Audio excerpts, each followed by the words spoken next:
Welcome, brave souls, to the chilling depths of horror in detail.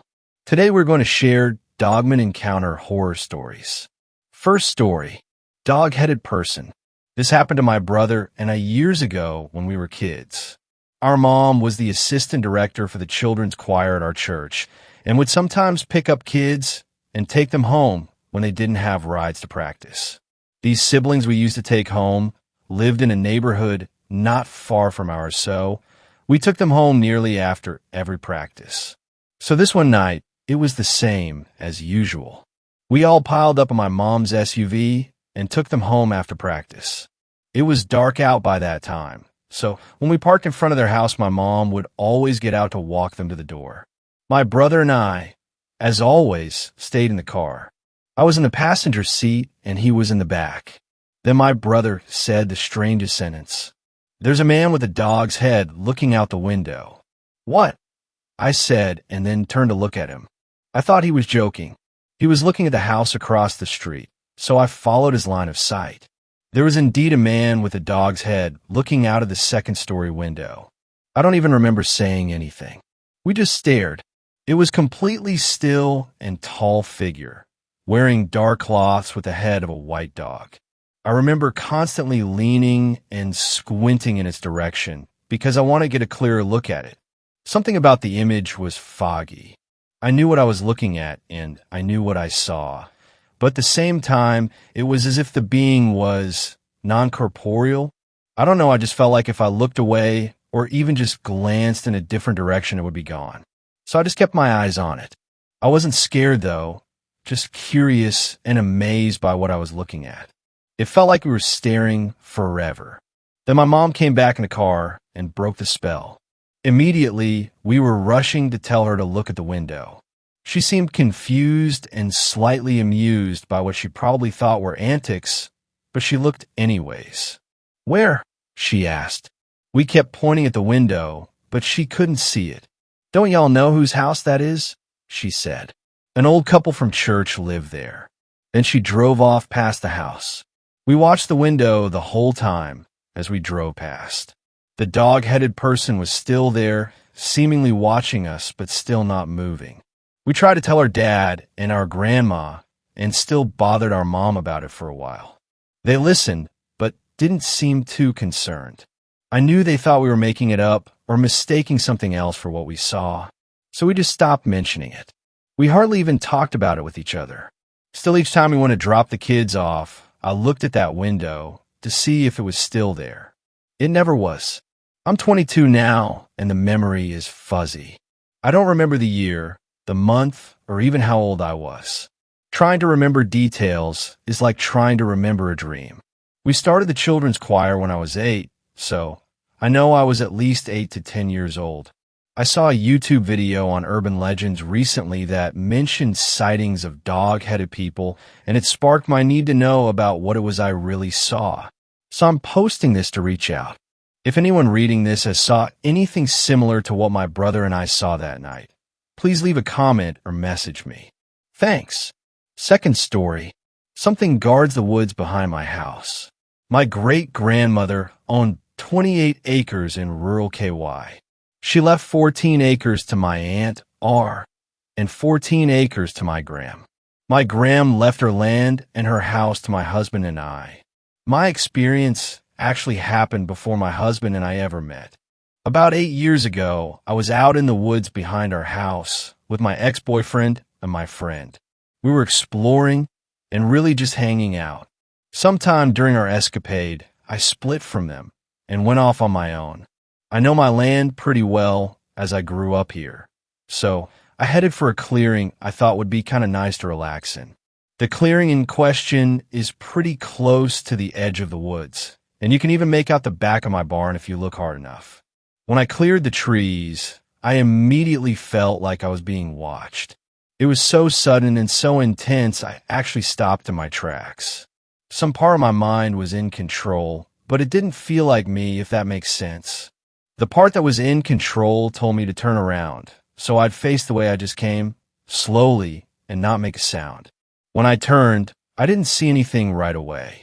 Just the forest I came out of, and what looked like a downed tree off to the left. but my head told me to move slowly out of the woods. In order to do that, I'd have to pass the downed tree, as the path out of the woods runs that way. For some reason, I really didn't want to do this.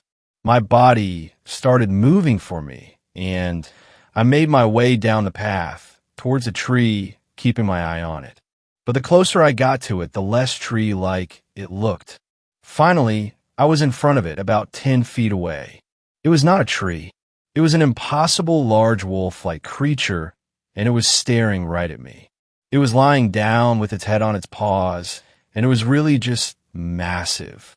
I wanted to scream and run, but my mind wouldn't let me. It told me to be as quiet and slow as I could. I stared that thing down for what felt like 30 minutes, but was really about 30 seconds. Even still, I got a great look at it. It was dark brown, as big as a black bear, and really still. Its eyes followed me as I moved, but that was all that moved. I know it wasn't a bear, because I know the difference between a bear and a canine. I cleared the woods and immediately ran for my house, screaming for my ex and my friend. Weirdly enough, I didn't tell them what I saw and didn't even want to. Not because it sounds crazy, but because I just didn't think I should. 5 years later, so 3 years ago, I was hanging out with my cousin, and I had the sudden urge to tell her what happened. She grew up around these woods too, so she knows where the clearing is. I thought she wouldn't believe me, but the hairs on the back of her neck stood straight up while I was explaining the thing, and I knew at that point she'd seen it too. She told me that when she was young, she was playing down by the barn with her siblings, my other cousins, and my aunt called them for dinner. My other cousins went up to my aunt's house, but my cousin stayed to play. She was throwing rocks at the trees when she saw the same wolf come running out of the woods at her. She said it was fast enough to get from the wood line to the barn, about 200 feet, by the time she got to the orchard, which is 20 feet from the barn. She ran to my aunt's house and never breathed a word of what she saw. The older she got, the more convinced she became that it had been a dream. I haven't been back to the clearing since that day, and my cousin's story explains why I never saw her go in the woods when I was young. My sister hates it here because she claims she feels watched. Everyone but me thinks she's ridiculous. My cousin theorized that it's a type of guardian spirit. It was angry with her for throwing rocks at the trees, and that's why it was aggressive with her. It didn't attack or chase me because I wasn't harming anything. I'm not sure, but it's the best explanation we have, as no one but us knows about it. I'm telling my story for the first time to you guys, honestly, just so maybe someone could explain it for me. The weirdest thing of all is that my cousin swears she remembers it having large, purple-colored eyes that burned into her. But I don't remember what its eyes looked like. I stared into those eyes for 30 whole seconds, and to this day, can't remember what they looked like, only that they follow my movement. I apologize if this is sort of scattered or in the wrong format. I'm on mobile, and I'm really tired. I just wanted to share my experience and hopefully gain some insight if anyone has any information. I was 100% sober that day, and I do not have a history of hallucinations or delusions. In fact, I rated high for logical thinking and rational thought when I was evaluated. Third story. Paranormal dog creature in Maine. Hello, I live in northern Maine in a place called Palmyra. The other day I was walking around my property when I heard something growling in the tree line. The woods around my house are very dense. I was taking my dog out, who is a German Shepherd, and all of a sudden her ears perked up. Then I heard the growling. I looked over to the tree line, and I saw what looked to be a headless wolf. By the time I'd gotten a good look at it, it slowly turned around and walked off into the woods. I haven't seen it since. Any suggestions or ideas of what it was or why it's here? Fourth story. I received a sponsor in prison. They paid me to get worse. How I ended up in the godforsaken place isn't anywhere near as interesting as how I got out of it. But in short, I assaulted someone who deserved it. I tried unsuccessfully to take out his whole little group of friends with my bare hands when I'd finally tracked them down. An anonymous tip had come in as to where I may find them, and I wasted no time getting the jump on them. Clearly, I'd gotten too eager and made too much noise as the police were there and saw me throwing fists on top of their main man. The victim had high-ranking connections, and instead of going to a normal prison, I went to a supermax facility due to the severity of the beating and the threat I posed to him and his business. In short, he had his hands deep in the pockets of many a powerful lawmaker who enjoyed what he did. Surprise, surprise. It took them a while to get me sentenced, and the other men I attacked went down for it, but the main guy I targeted, the one who absolutely deserved it, nah, he bought his way out. What a shocker. And thanks to him, instead of getting 18 months, I got 5 years. So you can imagine how I felt when my dumb 30-year-old ass wound up in a prison full of some of the worst monsters you could ever imagine. The prison was not dissimilar to a panopticon. A central tower rose out of solitary, all the way up the circularly designed prison, and the main control center aligned with Level 1, where Gen Pop resided. They had maybe 1/10 the staff to the prison's inmate population, but if you have eyes on every inmate with a shock collar affixed for troublemaking, well, you're bound to behave. Oh yeah, we had shock collars affixed to us upon entry. The governor deemed us too dangerous to be allowed unrestrained freedoms, but wanted to focus on cognitive rehabilitation by giving us those freedoms and punishing us harshly for any perceived threatening behavior. Believe it or not, it stuck quite well. Sure, someone would test the mettle of the staff and the warden, make rude comments to start, and then escalate to try to beat a guy to death. But the shocks would only intensify until the poor was on the ground, pissing his pants, or, in one horrible case, eyes popping out of the skull as the smell of his melting flesh stank out the whole joint. Didn't eat a grilled cheese for a while after that one. Let me tell ya, I was assigned a bunkmate, as most inmates are. Paulie didn't say much. He was a scrawny guy who kept to himself and minded his business. Worked for me. I didn't want to make any friends while I was in here, and the kinds of guys who were too friendly were not those I wanted to be close to. I ain't anyone's bitch. About 6 months in, I got a letter pushed through my cell door. It's the middle of the night, and the Panopticon's lights are still beaming around, but you can never tell if you're being watched or not, so it was largely just for show. Stumbling over, I grabbed the black envelope and opened it at my desk. I kept the light off so as not to disturb Polly. After reading the contents, I'm glad I did. Inside, written on some dried-up material that I assumed was parchment, was a sponsorship letter. Dear Mr. Alejandro, welcome to your new sponsorship program. We are the AF Trust, a charitable organization whose sole aim is to rehabilitate inmates, fund their good behavior, and help them function with the difficulties of prison and beyond. We chose you due to your prior circumstances, unique set of skills that we feel will be transmutable in the working world post-sentence, and due to the fact that you'd be receptive based on the help we offered. We differ from other organizations insofar that while they rely on wellness checks, meditation, and putting their faith in gods, we instead have a more holistic approach. We want you to give into your primal desires. If you're interested, please see the affixed second note. By breaking the seal, you are entering into an agreement with the AF Trust and must see the contract through to the end. We can assure you that, if you should accept, your behavior will be noted and you will be recommended for early release by the parole board. We look forward to hearing from you. As our patron says, always follow the light, the lure in the darkness. I don't know what it was, but the letter had me transfixed. It had a soft odor to it, like walnuts or almonds mixed with something I couldn't place. It put me in a malaise, and I instinctively reached for the second, smaller letter hidden in the seam of this parchment. A common practice when smuggling in sensitive info, though how they didn't find it when screening this letter is beyond me. Sure enough, it had a thick black wax seal stamped over it.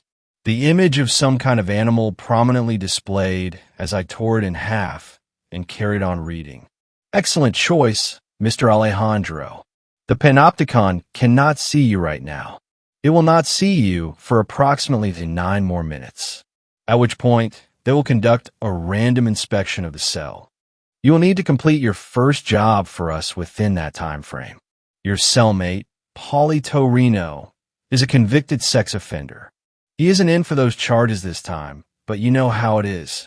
The guard will ensure that few know about it, so as to protect his life and status. They assumed nobody would find out, but we did.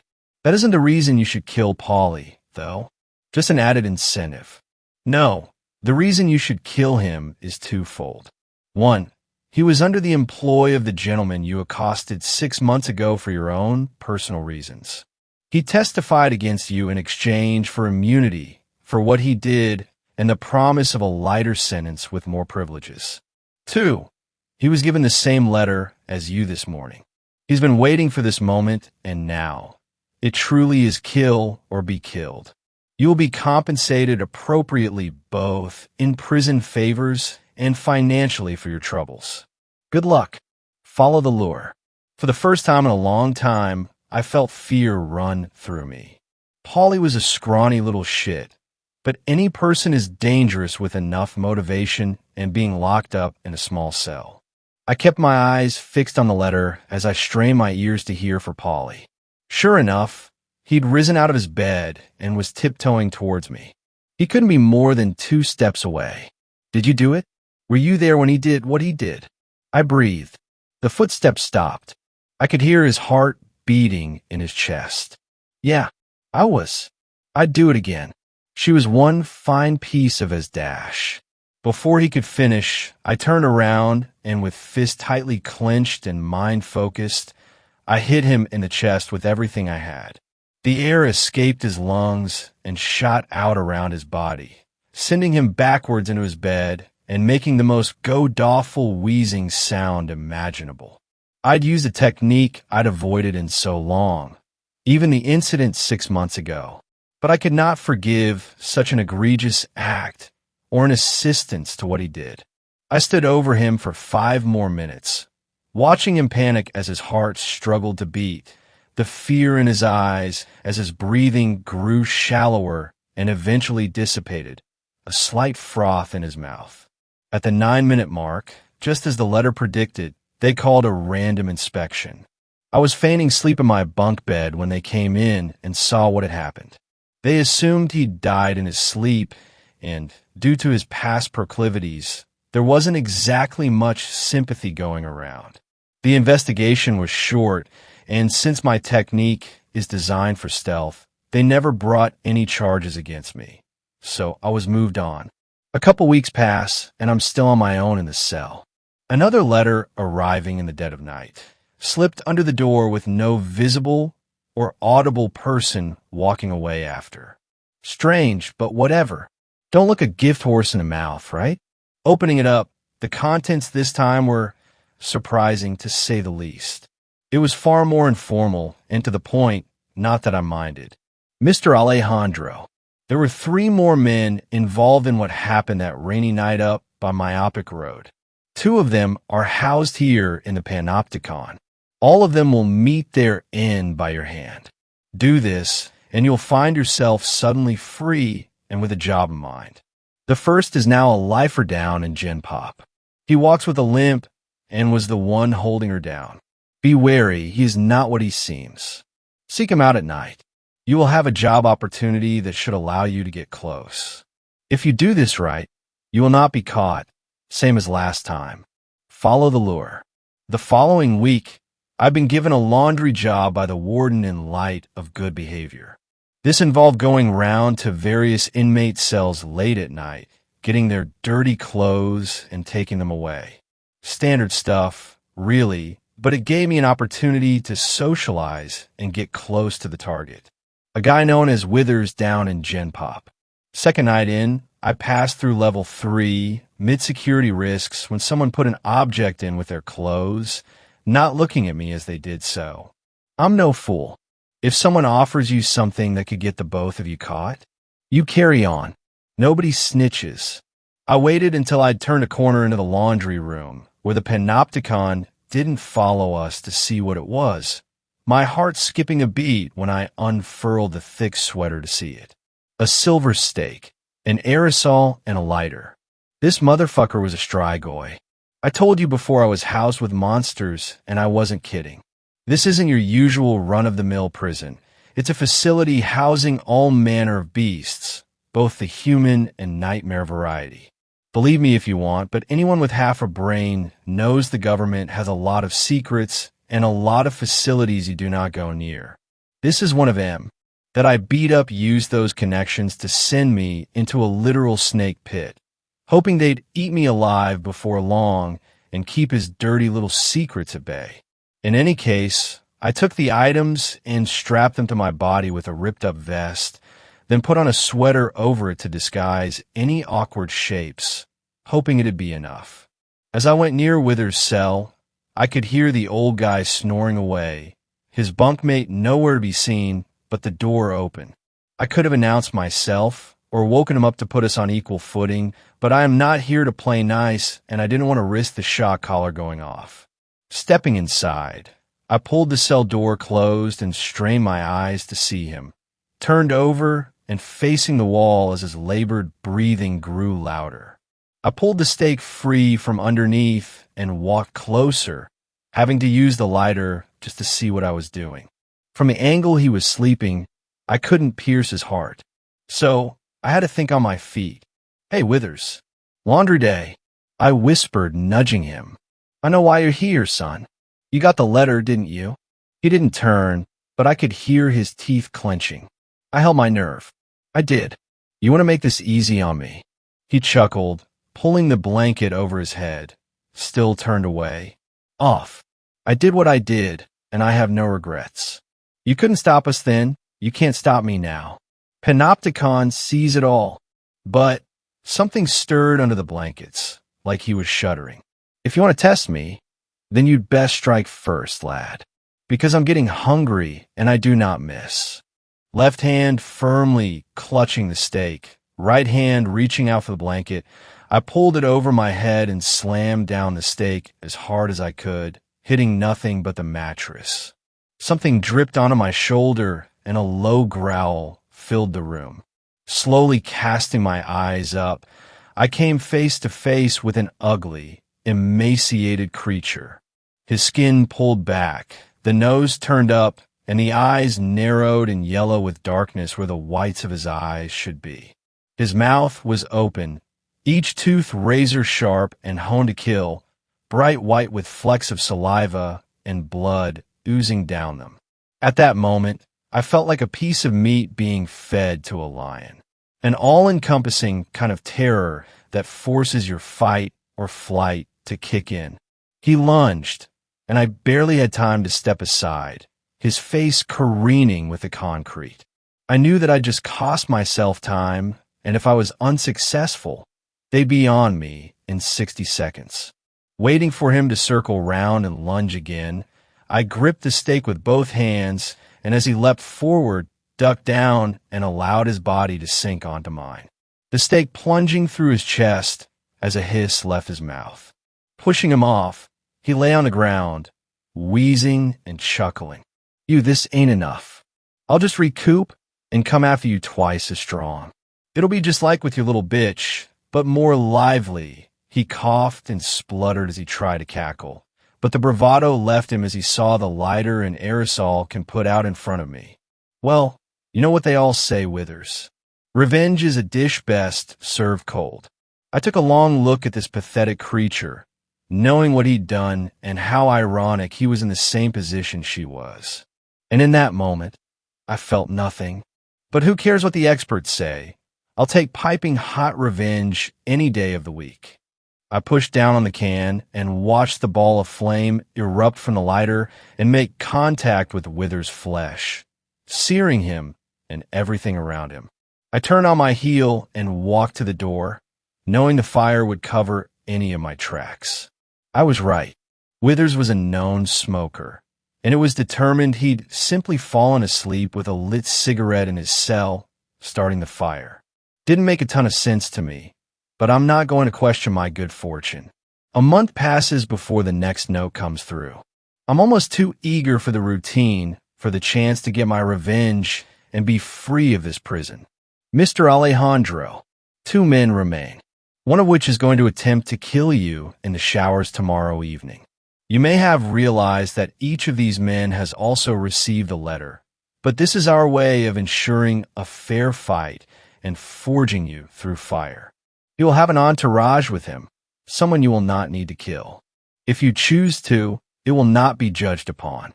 In this place, it is your survival over theirs. The target is a drug lord. He has only been here for a few months, and while his sentence is predicted to be 25 years, his connections with our mutual acquaintance shall get him exonerated in 2 years. You will put a stop to that. It should be noted that he is the one who drugged her, Mr. Alejandro. What you do with that information is your choice. We do, however, have a request. Before ending his life, ask him this question. Why do we follow the lure? We feel this will help shed some light on who we are and our mission statement. Good luck. At least this time, I knew he'd come for me. Saved me a whole lot of trouble. I kept my mind sharp and my elbows sharper as the allotted time came up. As I stepped into the showers, I heard the shuffling of heavy-duty boots as the guards took a lap and left me isolated as 2 men rounded the corner to greet me. If they were shocked that I was expecting them, they didn't show it.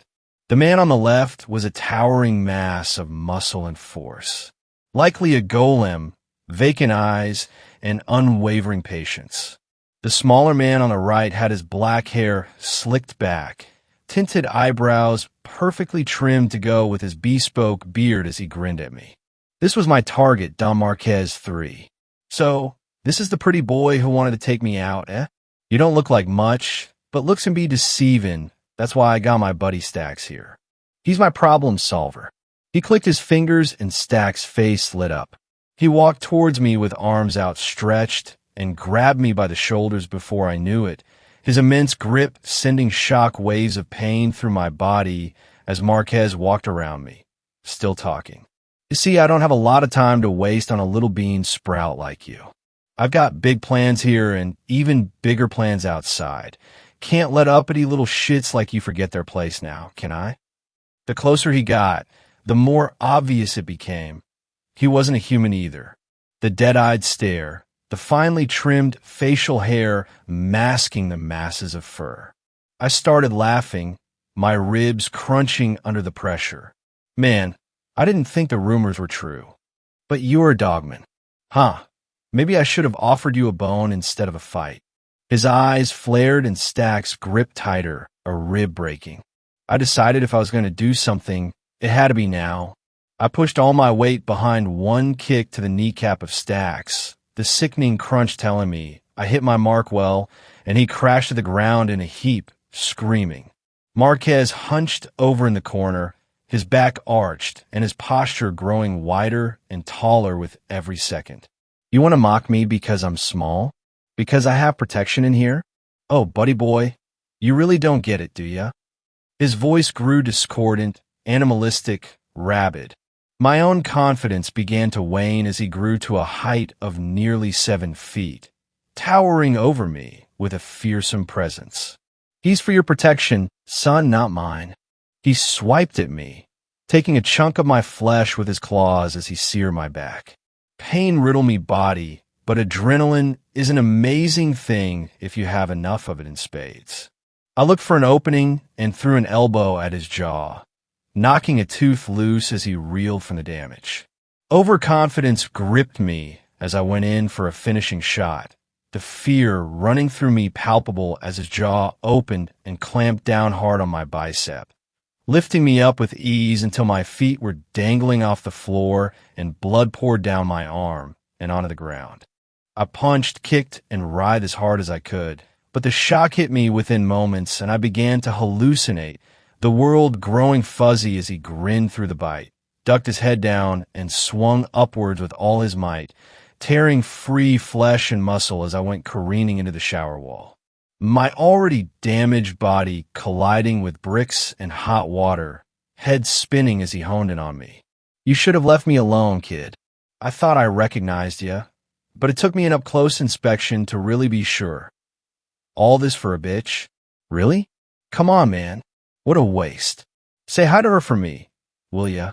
He laughed and licked his lips, his nose covered in blood and viscera as he moved in for the kill.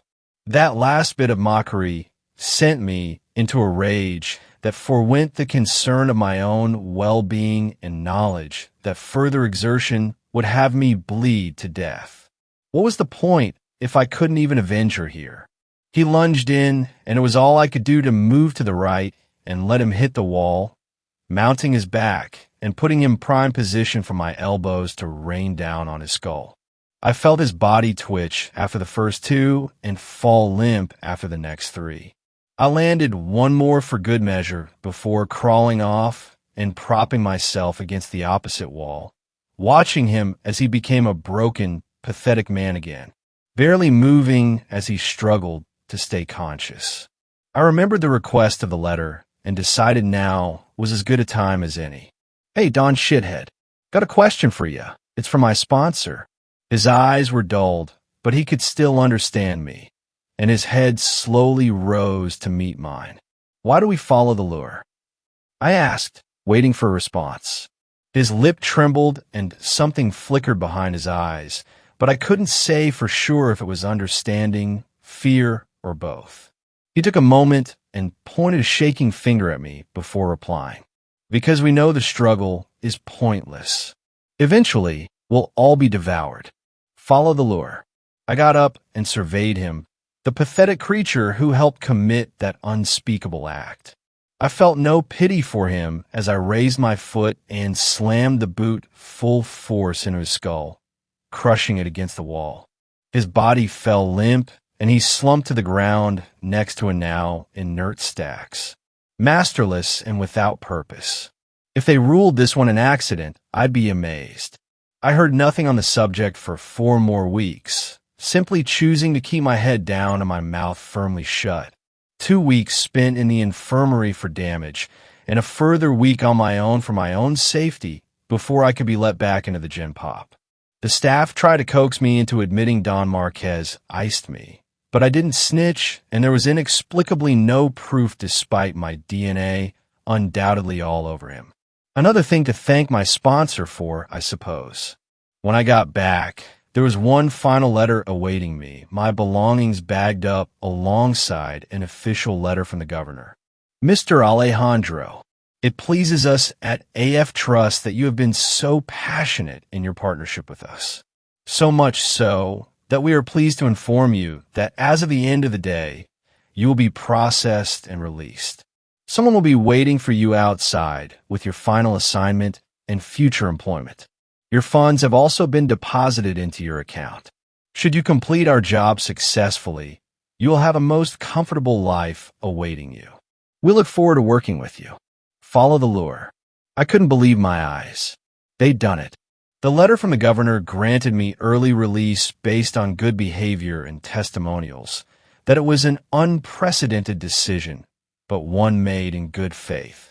There was his official title and signature at the bottom, to boot. I was processed and stepped out into the world once more, the wind around me whipping up something fierce, a black storm raging overhead as it made its way further inland. So much for a sunny day reception, eh? Sure enough, someone was waiting for me by a large van, waiting to take me away. Their features obscured by a dark trench coat, Denton hat, and bizarre mask. "Welcome back to the outside world, Mr. Alejandro. I trust your time inside wasn't terribly difficult." The voice was kind, but sounded forced.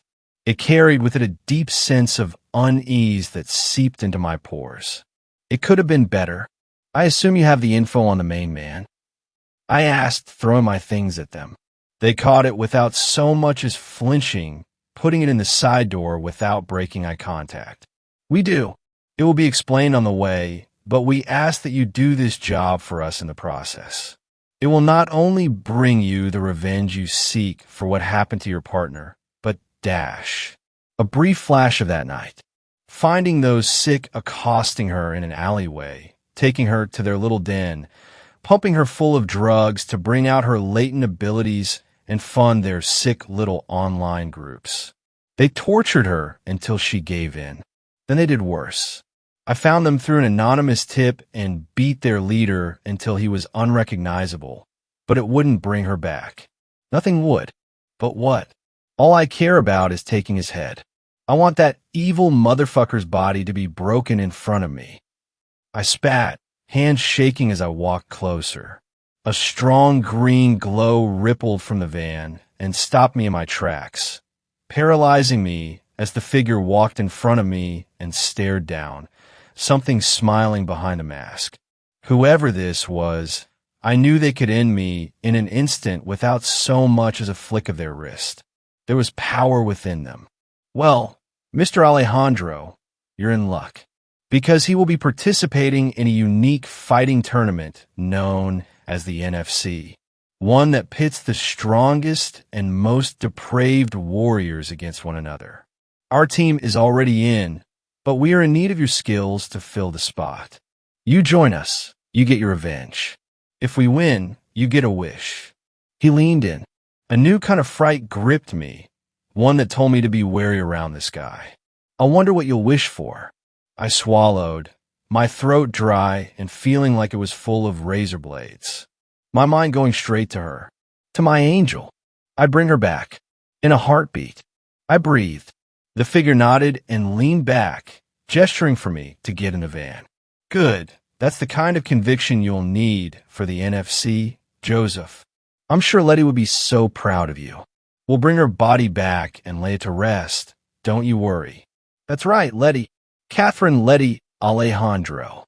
She disappeared after 2 years of heavy drinking following the loss of our daughter. Wound up in a bar she should have never gone to, and was given a fresh start thanks to the generosity of the bartender. I'm told he has a wonderful dog, too. Problem is, giving someone a fresh start means they're vulnerable, too. While the bartender, Sully, got her a ride home to sleep off the effects, well, he didn't check who was driving it. Bad people are attracted to unique energies, and they sniffed her out within minutes. That man and his group were looking for fresh thrills, attracted to young, vulnerable women who displayed unique talents. They live-streamed their exploits on private dark web forums after they got shut down on Facebook by the moderating team. He was unstoppable, I'm sure. But he sealed his fate the moment he laid hands on Letty. We sat in the back of the van for a while in silence as the driver made his way through Sturgeon's busy streets and into the entertainment district, past the Hotel Inertia, the Williams Estate, and the spot where the spaces in between once sat. Before long, we were descending through the underground tunnel and into the pit, the venue that would play host to the ensuing carnage that would determine how all of us lived. The last image I had of the outside world was seeing the final patch of sky engulfed by thick pillars of black clouds, threatening to blot out the very sun itself. As we pulled up, the masked figure spoke to me again. Why do we follow the lure, Joseph? I thought about my experiences, what lay ahead of me, because it will lead us to our goal. It is the light that guides. He chuckled and shook his head, knocking twice on the van door and shuffling, running around the car as other members got out and walked towards the locker room. No, it's because we are the unseen beast in the deep seas. We devour anything in our way. We're the apex predators. He got out, and images of the monster who butchered my Letty's body flooded through my mind.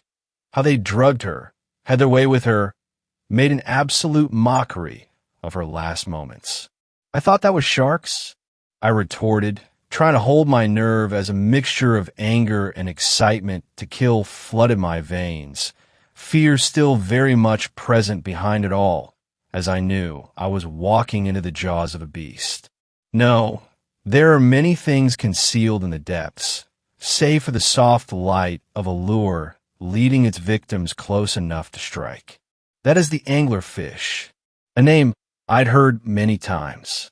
An elusive killer who targeted specific people for his or her own purposes, no different to Letty's killer. Really? But it's the devil you know, isn't it? As we walked a little further in, various teams passed me by, as did staff.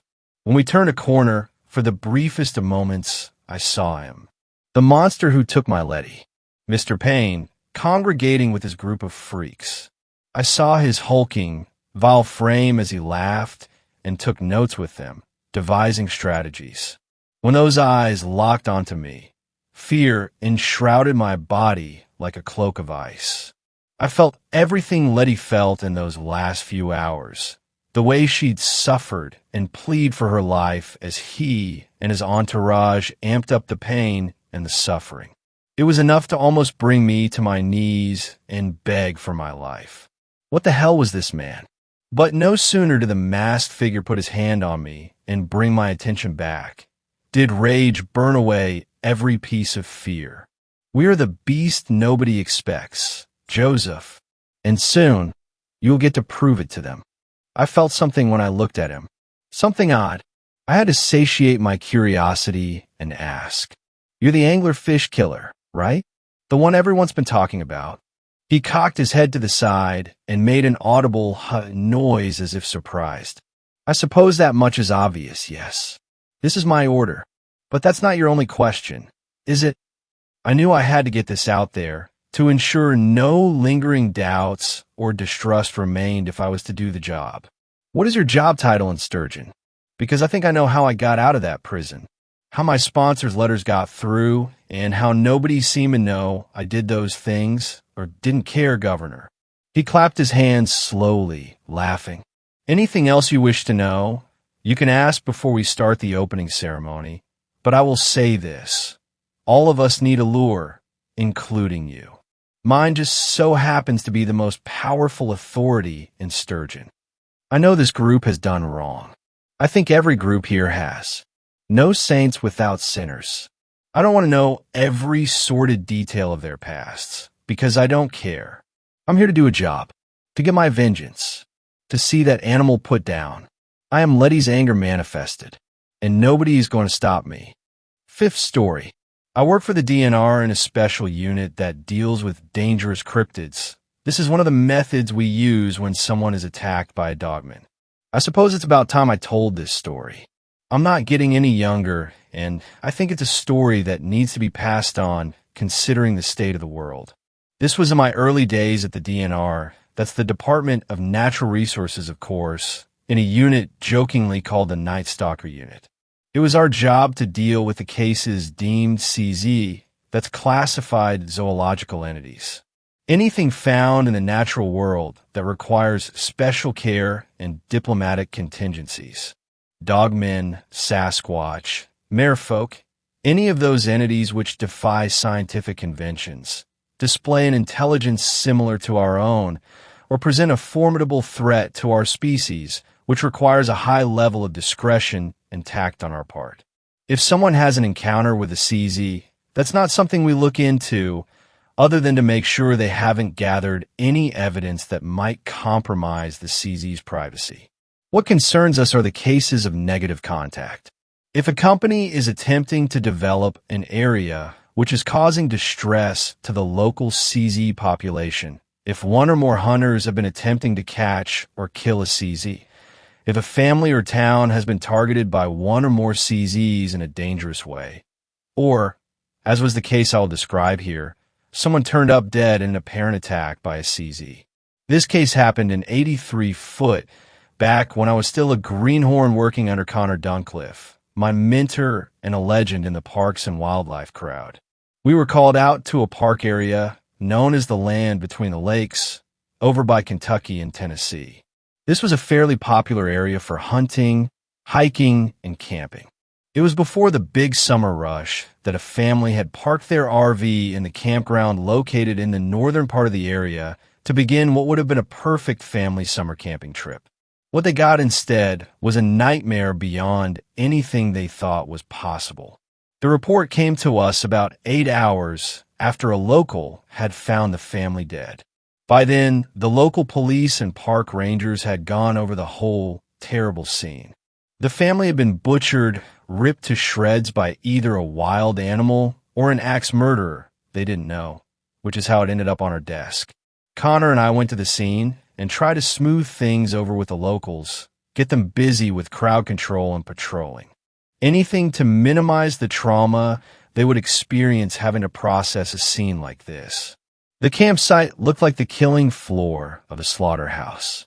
The father was laying just outside the door of the camper, split down the middle. The shotgun at his side had only been fired once, and based on the evidence hadn't managed to hit anything but dirt. Inside the camper, the little boy was in pieces all around the main living area. He couldn't have been a day over 11. Further in the back, we found the mother in the bathroom at the rear of the camper. The door to the bathroom had been torn off the hinges and crushed like a tin can. We found defensive wounds on her, so she had tried to put up a fight at least. Connor was the one who noticed there were clothes and dolls for a young girl in the camper as well. We searched the area, hoping and praying that she got away and hid somewhere.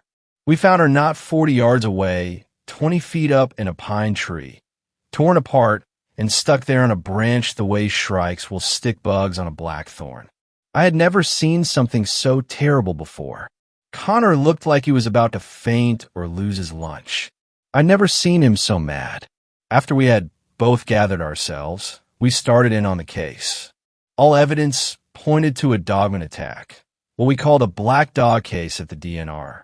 The father had been drawn out, most likely by a noise or a tap on the camper. Once he was dispatched, the mother and children barricaded themselves in the bathroom, and the CZ tore the door off, killed the mother, and proceeded to drag the children out to be slaughtered. Connor was convinced there had been more than one, which meant this wasn't a Rouge loner and meant this was a serious threat to the people in the area. Something had to be done, and I had no idea what that might mean.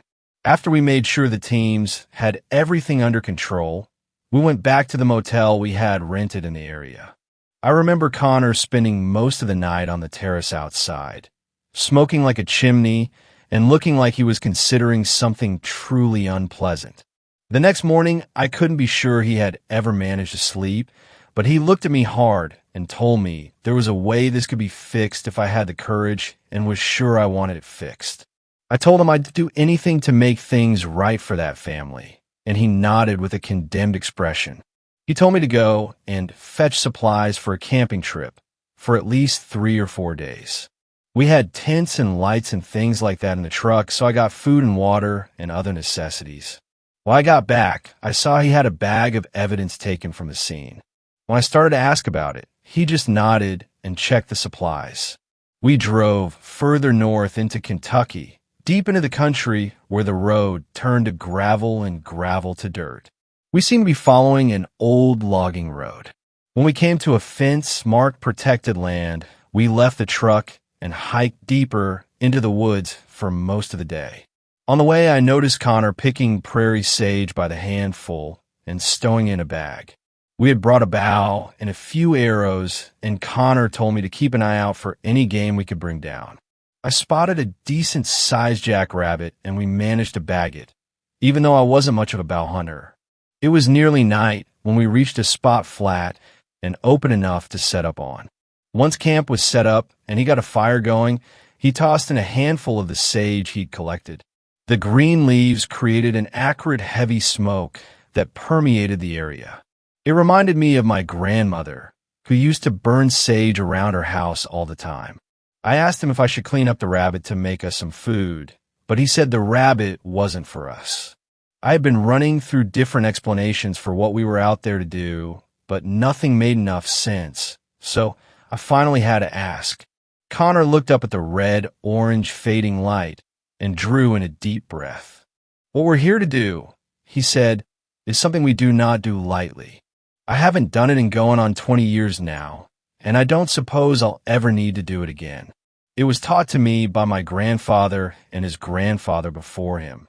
And before him, the Indians who were either taught by their grandfathers or came up with it on their own. You know that the creatures who were responsible for that horror back at the park They've been around longer than any of us before the settlers, before the Indians. Our relationship with them has changed throughout our shared history. Sometimes they would have the upper hand and we'd live in fear of the woods, or we'd have the upper hand and they'd be forced back deeper to keep away from our guns and machines. As you know, they are highly intelligent on a different level than we are, I suppose. I believe they were a sort of evolutionary crossroad where the human race split between the thinking society and the primal tribes. They evolved along a different path, a more natural path, you might say. They may not be able to speak our language or build cities like we can, but they're just as sharp, just as observant and adaptive as we are, perhaps even more so, seeing as how they don't have language or histories cluttering up their thinking. The point is, they are not animals in the way wolves or bears are to us. Evolutionarily speaking, they are on the same level as we are, and because of this, we have to consider our relationship with them diplomatically. We don't want to live in fear of them, and they want to be left alone. To maintain this peace, the ancient humans had devised a line of contact between us in the event of some unacceptable event, a way of reaching out and making peaceful contact. Obviously, this is not something either side enjoys in any sense. The Dogmen have cultivated a powerful distrust of humans over the centuries, and I can't say I blame them for that. They respect us as a threat, but they despise us as a species. This, of course, is not true of all of them. Like us, there are some among them more prone to peace and coexistence, just as there are others who would wipe us out given the chance. That is why this contact is extremely risky for us. I remember feeling distant, like what he was saying was bouncing around in my head and I couldn't get a hold of it.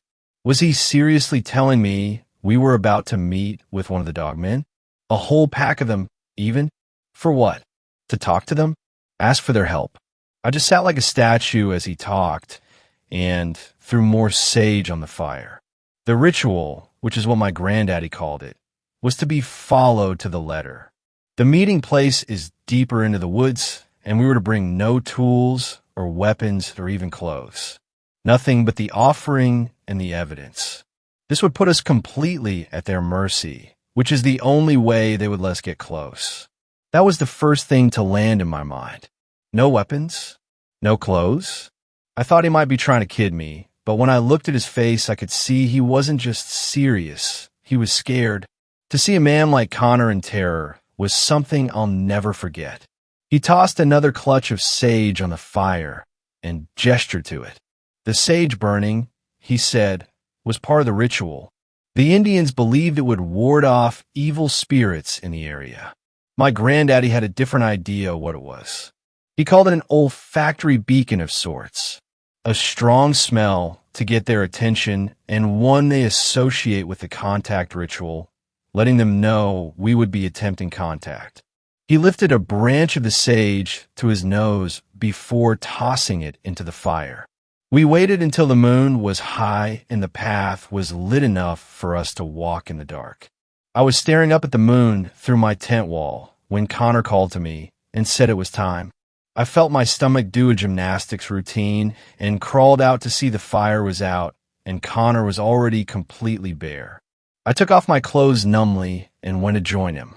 I never felt so vulnerable as I did standing in that dark wood, naked and shivering.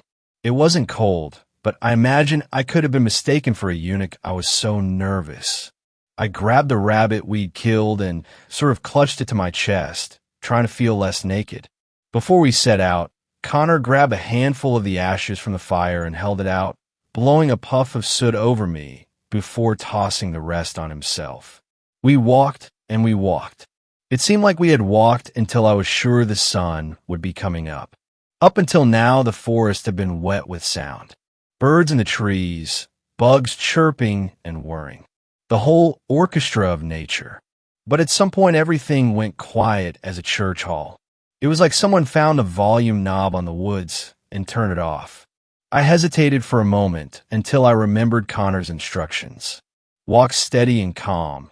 Keep your eyes on the path. Pay no mind to anything you might see or hear, And most importantly, you are not to look at anything if it should look at you. As we walked, the only sounds were the wind in the trees and the crunch of leaves beneath us, until I started to hear something moving in the woods to our left. Something big. I kept my eyes forward as the sound trailed us, matching our pace. Then came a sound to our right, a deep, low, guttural growl that made everything inside you shudder and clench. I had heard the researchers mention infrasound, a sort of low-frequency sound that can cause anxiety and feelings of dread in people. They said it could be detected in a tiger's roar and that our reaction to it might be tied to our ancestral fears. Maybe it wasn't tigers they were worried about after all. Either way, being there in the dark, with nothing between them and us, I can't begin to describe the terror I felt. As we walked, the two at our sides kept abreast of us. One of them jumped onto the path behind us and let out another growl that made my teeth vibrate before charging us. I could hear the crash of the leaves, feel the thuds of its feet hitting the dirt not 2 feet behind me. It took everything within me not to spin around and bolt for the wood line, screaming and pissing myself.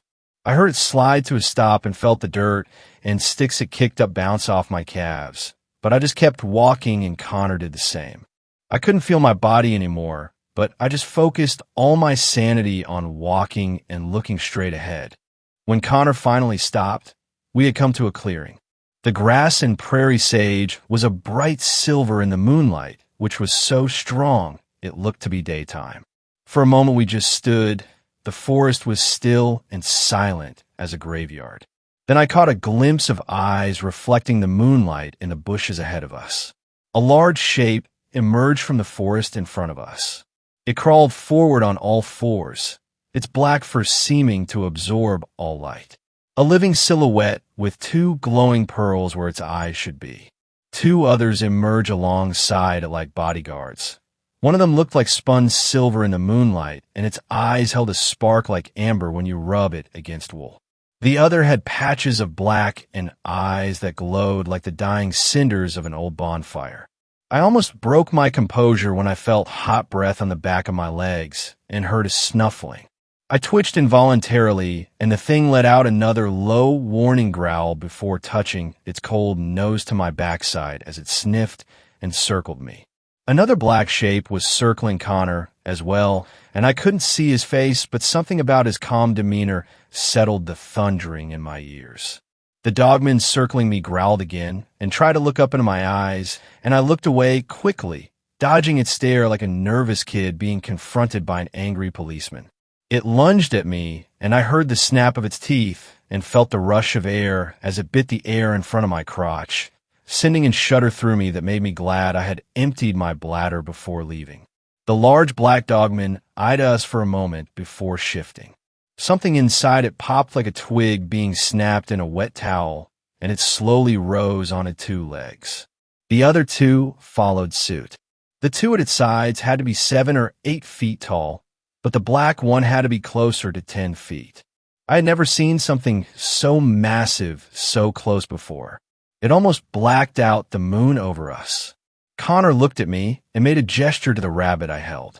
I felt like I was in a slow-motion terror dream, and my body wouldn't respond.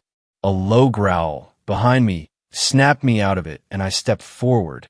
I could feel the eyes on me like hot pokers held inches from my skin, waiting for an excuse to close the gap. I laid the rabbit at the feet of the largest, stepping into its shadow that seemed to be an extension of itself, as though I might be stepping into a vast, open mouth. A snort came from high above me, and I felt a snuffling at my hair. To my absolute horror, a nose entered my field of vision, then a muzzle, then the bright, bioluminescent pearls of its eyes. Something left me in that moment, like it had reached into me and taken something. What it was I couldn't be sure. I looked away from those points of light in the black mass before me with great difficulty. Then I stepped back, carefully moving to Connor's side once again. The largest sniffed at the rabbit before making a gesture to one of the attendants, who grabbed the hair in one hand. It looked like a gorilla holding a kitten, even though I thought the rabbit had been quite large for its species. It disappeared into the woods, and Connor took the bag of evidence from under his arm. He began to pull objects out and laid them on the ground before him. There was a piece of bloodied cloth, a wedding band stained black with blood, a child's shoe, and finally a lock of golden hair. The alpha sniffed at the items intently, growling low as it got to the hair. It stood at its full height and watched Connor as he pulled the last items from the bag. A clutch of fur found in the father's hand, saliva samples taken from the bodies, and small vial of urine-soaked dirt taken near the site. The alpha sniffed at these items and snorted before grunting and standing.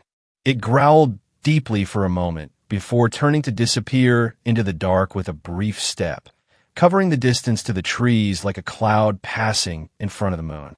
The others soon followed, looking back at us with low warning growls. After they had gone, Connor and I just stood in shock until the sounds of the forest returned as quickly as they had gone. A great weight seemed to lift off me, and I felt like I might pass out. Connor took a long breath in and let it out slow, shaking just the smallest bit. He looked at me and grinned. "I think she likes you," he said, and I almost fell over at that, my knees buckling slightly.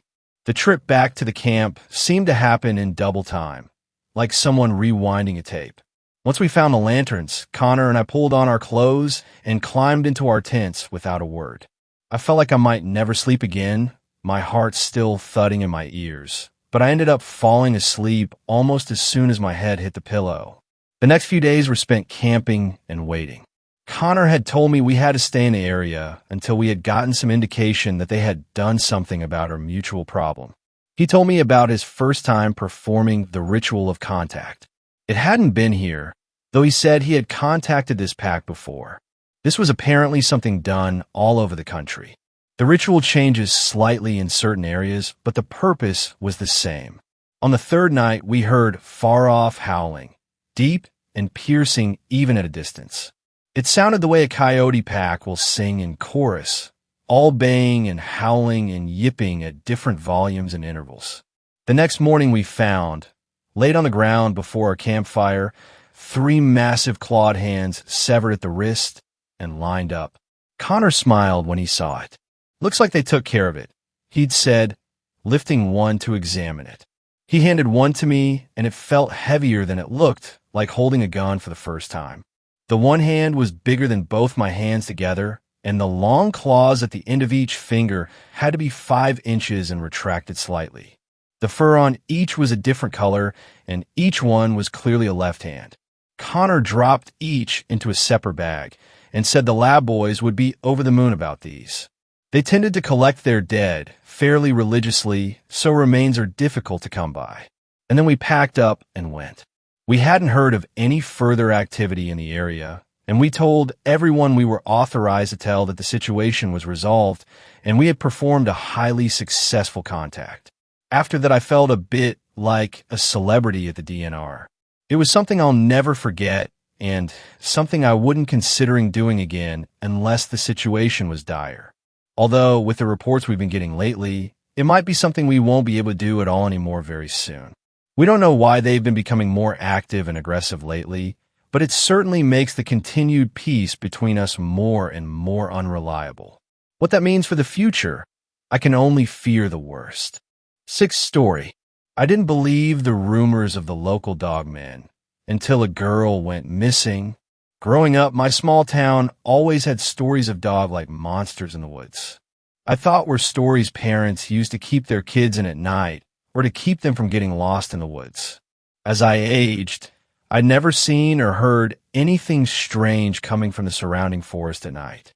Still, at least one person in any friend group had a Dogman story to tell. I would humor them and move on to more realistic topics.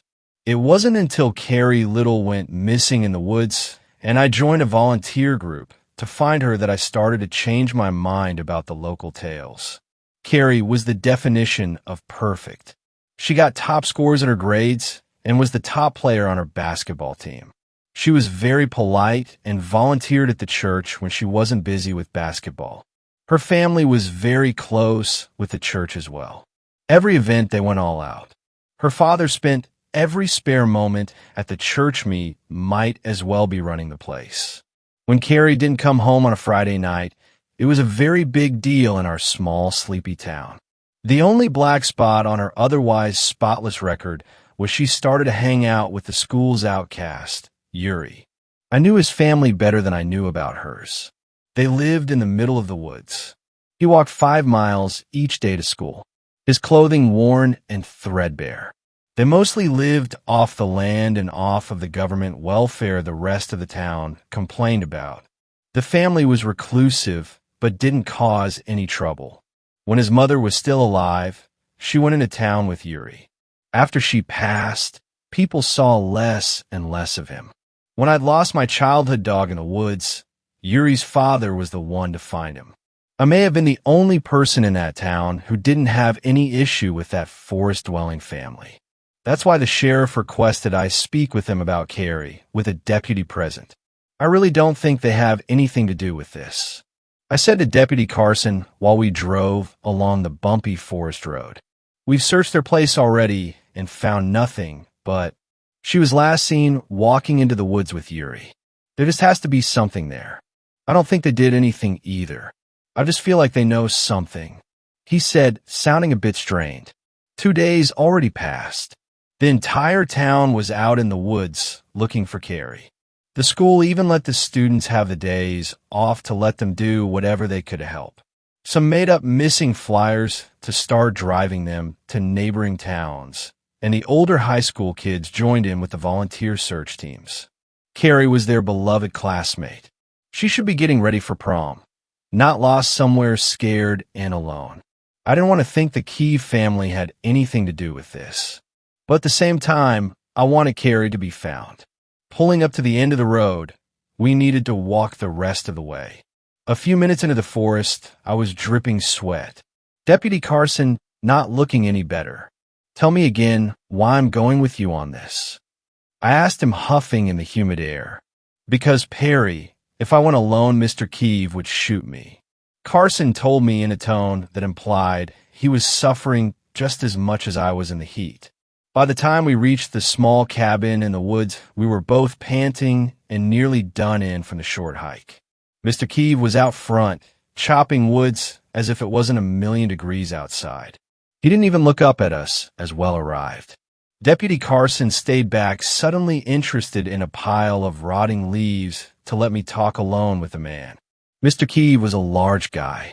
A full graying beard and massive shoulders made him look like a person you would not want to mess with. Even I was a little scared of him. I tried pushing that fear back to remember how he'd found Marley before he got mauled by some forest animal. Pretty hot to be doing chores, don't you think? I thought I sounded friendly. Mr. Keeve didn't even look up at me. I don't know anything about the girl. His voice was low and rough. With one great swing of his axe, he split a very big hunk of wood in half. I think I heard Carson jump at the noise it made. Yeah, there was no way the deputy could do this alone. Listen, Mr. Keeve, I might be the only person in town who believes your family has nothing to do with this. You're all not the type to hurt anyone.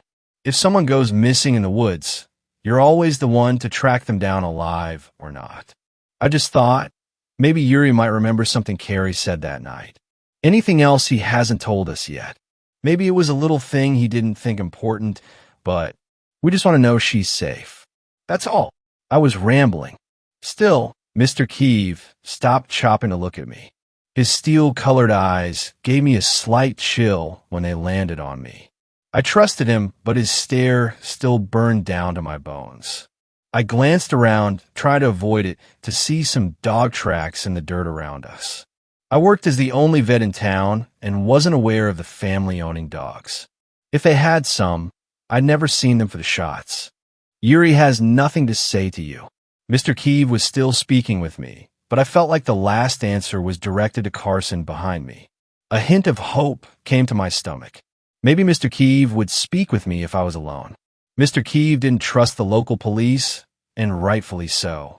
The sheriff treated him poorly, sometimes bringing him in for any petty crimes he could think of instead of putting the effort into finding the real person responsible. With the entire town already looking down on him, it was easy for the sheriff to get away with it. "All right, thank you for your time." Carson gave me a look as I turned and grabbed him by the arm, started to drag him down the trail. I would come back alone later. Mr. Keeve might tell me something he'd been holding back, but only if the deputy didn't make a scene and left with me. Confused, Carson went along, giving a few backwards glances towards the large Guff man. When we were out of earshot, he spoke. "Why did you give up so fast? He doesn't like you. If you're with me, he won't talk." Carson let out a sigh as an agreement. In his mind, we hiked and sweated for nothing. I didn't tell him my plan of coming by later. He might insist that I go right back, and I knew Mr. Keeve would stay silent if he felt I was working for the cops. The radio in Carson's truck was going off when we got back. He forgot all about Mr. Keeve in the woods when he picked up the receiver. A search group found something about a mile away and didn't want to touch it until some sort of law enforcement looked it over. I jumped into the truck to go with him, knowing he didn't have the time to drop me off anywhere. A drive and a hike later, we found ourselves in the middle of the woods looking at a recent camp. A small clearing with some sleeping bags, an open can of Spam, and a tiny dying fire. Beside one of the sleeping bags was what made the volunteers call us over. Carrie's sneakers. Her and another teammate owned the same brand and size. In practice, they kept mixing them up, so Carrie wrote her name on the inside of them. Everyone hoped this was a sign she was still alive. I stayed out of the way, asking one of the volunteers to give me a ride back into town because Carson would be at the site for a while. One agreed after they finished searching for the day. I joined them. Just before the other deputy arrived and the volunteers left with me, I heard something off into the forest. The rest noticed me staring off in the distance, and we all became silent trying to hear. Tense we all listened when a soft bark came from the trees. "Is that a search dog?" one of them asked. Carson shook his head, knowing no search dogs would be in that area. We called for the dog, and the two other men went into the woods little trying to find it. In the end, we didn't hear any more barking or found any traces of a dog being in the area. One of the volunteers looked a little scared. Grew up hearing the tales about the man-eating dogmen in the woods no bet. When the other deputy came, he took statements and we were no longer needed. The news of finding Carrie's sneakers flew through town. It gave people hope on finding her soon. The day dragged on and the forest gave up no more clues. A heavy air came over everyone as we knew it would soon be the third day of her missing in the woods, and that was not good at all. Before I drove down to the forest trail that night, I bought a 6-pack of beer from the gas station, hoping that would endear me to the odd forest man. It was nearly dark by the time I arrived to the Keeves family cabin. The front light of the cabin was on. Here I thought the place didn't have any electricity. Before I even finished walking up the path, Mr. Keeve came out shotgun at his side. "It's just me," I said, holding my hands into the air, 6-pack heavy. "I brought peace offerings." Mr. Keeve looked at the beer, then at me. Slowly, he leaned the gun against the front door frame and summoned me over. I found a seat on a tree stump, and he stood. The beer was warm, but better than nothing. "Did the cops send you?" he asked straight out. "No, I just was wondering if you really didn't know anything. No one has seen Yuri either, so I don't think he hurt her. If they ran away together, what's the harm saying so? We just want to know she's all right. Carrie was a perfect student, but that means a lot of pressure. No wonder that she would run off, leaving behind all those expectations and hard work. She could be ashamed that she couldn't handle all of it, so that's why she didn't tell anyone her plan. Yuri was a good kid that would shoulder all the blame if it meant helping her out. But there were dumb kids going about all of this the wrong way. He might be just trying to avoid everyone blaming him for her missing." Mr. Keeve pointed out. "Yes, that might be true. He is a bit of a sensitive kid. I can't help but feel as if you know where they both are, though. If you didn't, you would be the first one out in the woods looking for her. What the town has to say be damned. The fact you're just staying home might mean you're sure she's all right. Or at least not in the woods." He paused mid-sip of his beer. It was a clue I might be onto something. The fact he was not out in the woods, tearing through it, trying to find a poor lost girl was clear. He knew something the rest of US didn't. The sheriff was being too stubborn to not see that fact. He stood, thinking about what to say next, and I fought back a smile. Off in the distance, I thought I heard some noise in the woods. Taking my eyes off of him, I squinted into the darkness. For a second, I saw a pair of eyes looking back at me. It didn't scare me. After all, it could just be any kind of forest animal looking at us. I heard him clear his throat and turn my head back to the man. "How many days has it been?" Mr. Keeve asked, his expression hard to read in the dying light. "3." I answered, pulse quickening with hope. He took a long drink from his beer. It looked as if he was considering something. With a small kick at the dirt, he decided he trusted me enough to tell me. "Tomorrow, or the next day, you'll know why Carrie would want to leave. Yuri went with her. I can't say where they are besides safe in the woods. The postal services are slow around here, so that's why it took so long." That was it. It was everything he would tell me, but it was enough for now. I knew she went on her own free will. She was still missing, but at least alive and safe. Yuri knew these woods and could take care of her until they came back. Or when they came back. The look on Mr. Keeve's face made it seem as if he really lost a son. I dearly hoped those two would return after everything died down matter what information came to light. I left the rest of the beer and headed back to my car. Now all I could do was wait. I wasn't going to tell Carson what I heard for at least 2 days, just in case. If I did, I felt like I would be betraying Mr. Keeve's trust in me. Besides, even if I told him or the sheriff, what else could they do? It wasn't a waste of time still searching for her, and Mr. Keeve didn't actually know their location. But after 2 days, I would repeat what I'd heard. In a later afternoon, I found out why a girl like Carrie would want to run off. I met Deputy Carson in the coffee shop looking shell-shocked. I asked him what was going on. After looking around, he ordered a coffee and lead me outside. He leaned against his truck, not even noticing the drink in his hand. "You'll learn about this soon." "Hell, everyone is going to. Can you not tell anyone I told you this before the news dropped, though?" I nodded, and he went on. "Carrie's father, Kelvin, there was a package came in the mail for the sheriff. It was a hard drive of all these videos of him. Christ, him, and a girl from church. She's young, no one expected this. The sheriff is arresting him now. With all this proof, there is no way he'll walk. I don't understand how no one knew. There weren't any signs. My entire body felt cold. I never would have expected this either. Kelvin Little was a saint. At least we all thought he was. Carrie was a hero if she mailed the proof to out an end to what he was doing. Carson didn't use the exact words about what happened, but he spelled it out enough for me to get the hint. This would be hard on the entire town. Not only on the family of the girl involved, but Carson saw Kelvin like a father figure. He wasn't the only one. A lot of town did. We should talk to Mr. Keeve again. I think Carrie told Yuri about this, and he told his father. He didn't say anything because it would be his word against the most well-liked man in town. If Yuri and Carrie ran off somewhere, he might have some sort of clue of where they went. I explained. I knew that I couldn't hide what he told me last night. Carson nodded, looking sickly and pale. He tossed out his coffee and let me get into his truck before driving back off to the forest road down to the cabin. I felt a little like I was betraying Mr. Keeve, but the police would eventually go and see him. I stayed with Carson as he asked Mr. Keeve to come down to the station with us. The man silently came along. Once again, standing in those woods, I felt like something was watching us just out of sight. It made my arms prickle, and I looked around trying to see whatever it might be, seeing nothing. Mr. Keeve stayed at the station for the rest of the day. It was fairly busy with everything that just came to light. Carson would be unavailable, so I got my car and waited to give Mr. Keeve a ride back home when he was finished.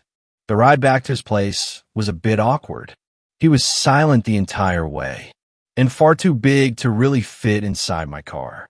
Stone cold, he didn't even move as my small car had issues going over the bumps in the forest road. The missing girl was yet to be found. I wasn't sure what was going to happen from now on. If people would keep searching for her if they knew she left because of her father. When we got to the end of the road and to the trail he needed to take back to the cabin, I parked the car, but kept the high beams on. The air inside the car was tense to say the least. I opened my mouth to say something when I saw a figure walk onto the trail a few feet from the car. Darting out, I stood beside the car, door open, mouth dry. The girl everyone fretted and looked for was standing on the trail, wrapped in a blanket. I thought something terrible happened to her when I saw her. Red hair a mess, feet bare and dirty. She had a healing bite on her neck from what I assumed to be some sort of animal. Maybe a dog bite, but I wasn't too sure. When I took a step towards her, she skittered back, clutching at her blanket. She didn't look like she recognized me at all. "Are you all right?" I asked, her voice hoarse. It sounded stupid to my own ears, but I couldn't think of anything to say. What on earth had happened to her? A flicker came to her eyes when she looked over towards me. I took another small step forwards, hoping not to scare her away. If she ran, I may not catch up to her in the dark. I froze when I saw two flickering red lights behind her. I knew they were eyes from some sort of animal, but didn't know what animal that lived in the woods with red eyes. "Carrie, come on." Yuri's soft voice came, but I couldn't see him in the dark trees. She turned, and I still am not sure I believe what I saw.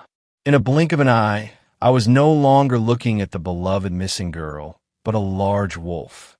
Since I work as a vet, I've seen enough dogs to know this was no breed man created. It had reddish-brown fur, and the blanket Carrie had just a moment before on its back. The thing was huge, almost as big as my car. I stood, unable to move. The thing looked over its shoulder at me, red eyes making my blood cold. It was only then I remembered Mr. Keeve still there. I turned my head over in a stiff, jerky motion and saw him standing outside on the other side of the car. He gave me a small nod, then crouched down. Instead of the man I knew and trusted walking out from the other side of the car, another wolf came trotting out. Gray and huge, I just didn't think it could be real. Their heads looked wolf-like, but their bodies looked a bit off, as if their arms and legs were too long. It wasn't a natural shape. The gray creature met up with the reddish one, and they both darted off into the dark woods. I collapsed on the spot, unable to stop them, or able to do anything at all. As I sat there, my mind slowly starting to work again, I heard some howling off in the trees. Carrie, Yuri, and Mr. Keeve were not seen again since. I was the only one who knew the true reason why. Even if the wolf creatures I saw weren't real, I fully believe Carrie and Yuri are somewhere happy together. It was her choice to leave, and Mr. Keeve took over as being the father that girl deserved. Seventh story. I think I saw the Dogman. When I was little in 2007, I hear weird howling, but I assumed it was a dream. Then back in late 2017, I heard a weird howling followed by screaming, and I'm slightly concerned because I've done research, and it seems like I've encountered the Dogman. For those of you who don't know what the Dogman, or should I say Dogmen, are. They are dog-like creatures that walk on hind legs and only appear on the 7th year of every decade in Michigan, where I live, and Wisconsin does anyone have an explanation for. This because I am concerned. 8th story. Michigan Dogman? This happened when I was about 7 years old to my uncle. He's no longer with us, and I want to share his story. Growing up, I lived in northern Michigan on 5,000 acres of farm/ranch land that backed up into state land. Nothing but miles of forest and pasture could be seen. Needless to say, it made us pretty tough, and it takes a lot to spook us. We are all avid hunters, fishermen, and outdoorsmen. Being the only girl, I was raised as a tomboy, and I'm just the same. My uncle went off to join the military, becoming a senior NCO in a prominent Special Forces division of the U.S. Navy. He was 6 feet 4 inches, built like a wrestler, obviously skilled in survival tactics, and nothing rattled him. He was home on leave and went out hunting as it was deer season. I remember him coming in the house shaking and crying, saying he saw something in the woods. My uncle never cried. He was tough as nails and would tear someone to shreds before he let them make him cry. My grandmother tried to get him to make sense, but he kept saying he saw Bigfoot mixed with a wolf. My granny immediately got my grandfather, and he rounded up the rest of the guys hunting my dad. A few male cousins, my uncle, who was still terrified but went because he didn't want to be labeled a chicken, got all their shotguns and ammunition and saddled the horses to go clear the woods. Apparently they were aware of the Dogman, but I was blissfully young and ignorant. They told me to stay inside, and for no reason was I to step outside of our house until they returned. I had never heard my dad or grandfather so serious, so I hid in my room. Sunset comes, and they still aren't back. I'm really worried at this point because they never stayed in the woods until after dark. Shortly, I heard the sound of the horses running to the barn and their voices. I was so relieved. They looked troubled when they came into the house, but didn't say anything probably to not spook me. At dinner, my dad laid down the law I was no longer allowed to play outside or go to the barns alone. I had to have my grandfather with me at all times. Of course, I was upset by this and felt my independence was being taken away, but I obeyed. The next morning, my dad and grandfather taught me how to shoot. I knew it was serious. I overheard the adults talking the next night. Apparently, there were tracks where my uncle had his sighting bigger than any wolf could make, but they were definitely dog tracks. As I said before, we are avid outdoorsmen and hunters. We can identify tracks easily, but these couldn't be identified.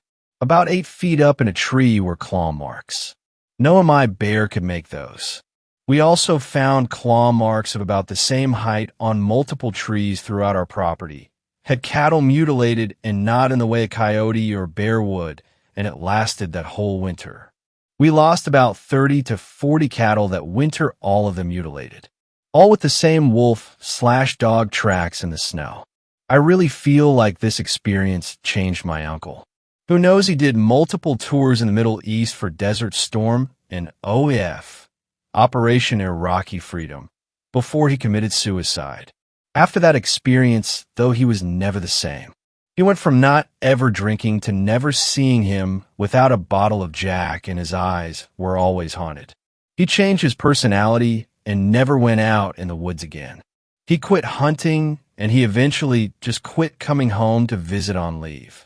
He didn't even come home for my dad's funeral 2 years later. It was heartbreaking to see him deteriorate the way he did. I truly believe he saw something out there, and it ultimately killed him. Thanks a lot for watching this video till the end. Drop your suggestions in the comment section.